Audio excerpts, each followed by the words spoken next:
Early life and humble beginnings.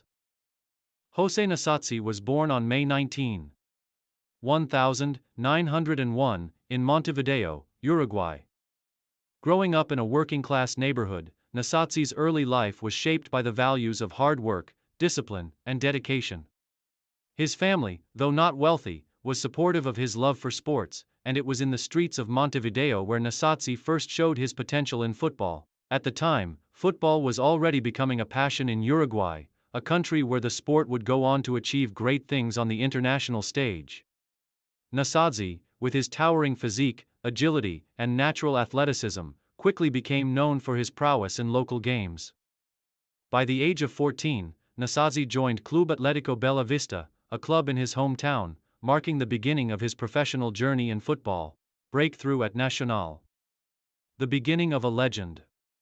Nasazzi's raw talent did not go unnoticed, and by 1921, at just 20 years old, he made his debut for one of Uruguay's most prestigious clubs, Club Nacional de Football.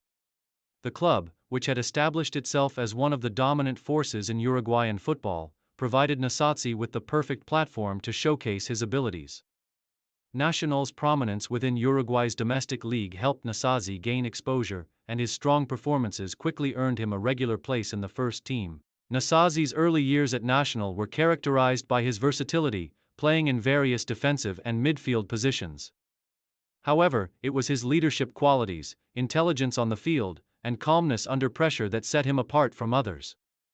His ability to organize the defense and inspire his teammates quickly made him one of the most respected figures in Uruguayan football. By the time he was 22, Nasazzi had established himself as one of the top players in South America. His leadership, which would become a defining feature of his career, became evident early on as he was regularly seen directing play from the back, controlling the tempo of matches, and organizing his defense. International glory. The first World Cup and La Celeste's triumph. Uruguay's rise to prominence on the international stage was symbolized by their triumph in the 1924 Olympic Games in Paris, where they defeated Switzerland in the final to win the gold medal. Nasazzi was part of the team that achieved this historic victory, but it was in the 1930 FIFA World Cup, the first ever World Cup held in Uruguay, that his legacy was truly cemented. The World Cup held a special significance for Nasazzi and for the people of Uruguay, as it was the first global football tournament and a chance for Uruguay to establish itself as a footballing powerhouse. Under the captaincy of Nasazzi, La Celeste entered the tournament as one of the favorites, having already made a name for themselves with their performances in South America and Europe. Nasazzi's leadership, tactical awareness, and formidable defensive capabilities played a huge role in their success. In the 1930 World Cup, Nasazzi's performances were nothing short of extraordinary. He marshaled Uruguay's defense, providing a solid foundation for his teammates to launch attacks while maintaining a composed and authoritative presence throughout the tournament. In the final, Uruguay defeated Argentina 4-2 in a tense and highly charged match, winning the inaugural World Cup in front of a raucous home crowd in Montevideo. Nasazzi's leadership on the field was crucial in ensuring Uruguay's victory. His influence in organizing the team's defense and ability to read the game were unmatched. His resilience, especially when facing the intense pressure of a World Cup final, helped cement his status as one of the greatest captains in football history. The rise of a footballing legend. Success and domination.